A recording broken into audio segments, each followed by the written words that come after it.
Wine is made from grapes. Just grapes.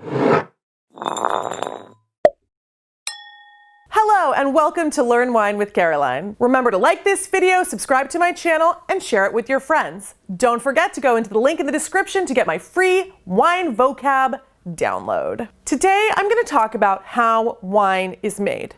First of all, wine is made from grapes. Just grapes. When we talk about the flavors in wine, like cherries or chocolate or blah, blah, blah, it doesn't actually have cherries or chocolate in it. A product that does have extra flavoring in it is something else, but it's not wine. Fruit wine is also not wine. I mean, it is, but it's not. That's not what we're talking about. We're not talking about Herb-Lerdlinger, okay? We're not. What we are talking about is grape juice that is fermented and turned into booze, right? That's what we're talking about. So, how does this happen? First of all, you grow the grapes, and good wine comes from good grapes. You cannot make great wine out of shitty grapes. The grapes are really the starting point. You can make decent wine out of decent grapes, but you cannot achieve greatness without wonderful grapes that are lovingly grown by someone who cares in a place that suits it. And that is something that we'll talk about again and again. This idea of place, how important the vineyard site is. It's the reason why we organize wine by place in terms of labeling. It's a really important thing to wrap your head around. The place really matters, okay? So we have our vineyard, we grow the grapes. In the autumn, we harvest. And of course, autumn, is on the other side of the calendar in the southern hemisphere. In northern hemisphere, we have our harvest between August and October usually. In the southern hemisphere, it's going, around March and April.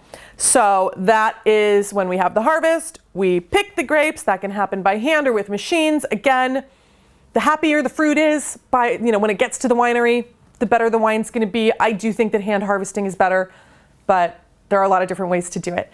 The wine gets to the winery, and then you have a couple options, but what you are going to do is basically have the juice start to ferment. And you can do that naturally by just letting the yeast that exists in the winery do its thing, or you can add yeast. For white wines, what normally happens is that the grapes get crushed and pressed, and the juice is separated from the gunk, and then that is put into a tank and it ferments. For red wines, the grapes are crushed and then they sit there, basically macerating is the word for it, where the gunk and the juice are in contact. And it pulls out the color, it pulls out tannins, it pulls out a lot of other stuff. You can see my video on what are tannins to understand a little bit more about that. But so you have this juicy, gunky tank, right? Or just juice. And then the fermentation is happening. So that is yeast eating the sugar and other nutrients in the juice and turning it into alcohol and carbon dioxide. So normally the carbon dioxide needs to kind of go somewhere. Sometimes it actually sits in a layer on top of the tank and protects it from spoilage. And this process takes anywhere from a few weeks to a few months. It is definitely temperature dependent. The hotter it is, the faster it'll go. There's a lot of variations that can happen during the fermentation process. You really want, you're watching it very closely at this point. The winemaker's watching it closely.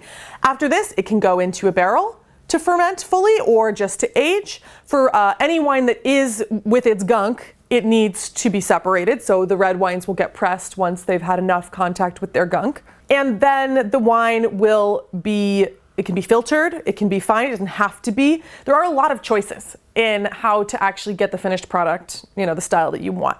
But basically once it's done fermenting, it either ages or doesn't, and it goes into a bottle and it gets to you. It's a process that doesn't really have a clear answer because it's so creative. It depends on traditions. It depends on what technology you have access to, what you actually style the winemaker is going for.